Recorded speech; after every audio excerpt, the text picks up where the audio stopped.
In this video we'll be demonstrating the Vintage Chic Farm furniture paint and the proper way to apply it. On this project we'll be using a can of Whimsical Pink in the 16 ounce. We'll be using one of our Collective Elements synthetic paint brushes, and on our first step we're going to take a lint-free cloth and we're going to wipe down our piece real good.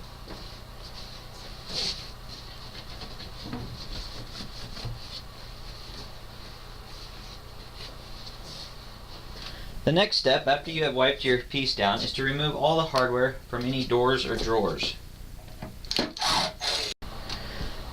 Now that you have removed all your hardware, it is now time to begin painting. We will be using our Collective Elements synthetic paintbrush. These are a great, inexpensive paintbrush and work fairly well on any piece you have to paint. This paint can be applied to most surfaces with no priming or sanding. It's best to always try a test section before applying paint to your full piece. Now what you're going to do is you're going to start out with just doing a light coat on your first coat. This paint will usually cover in 2 coats.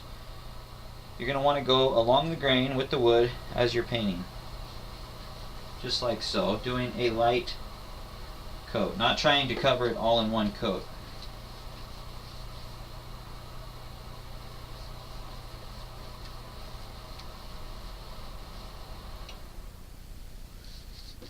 It is always best too to keep a wet edge as you're painting.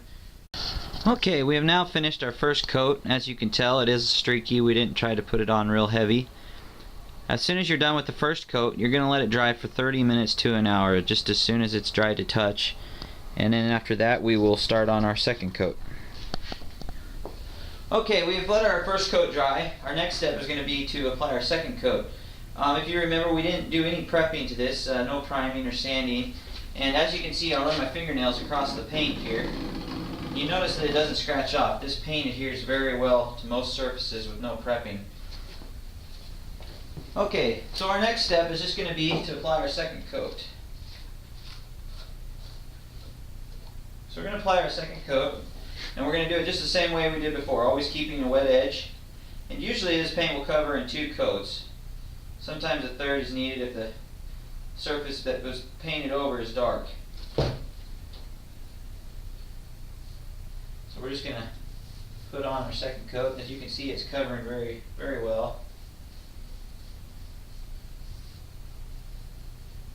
I think we might get 2 coats on this, and that'll be plenty for this one. And as you can remember, this was a pretty dark surface that we were working on.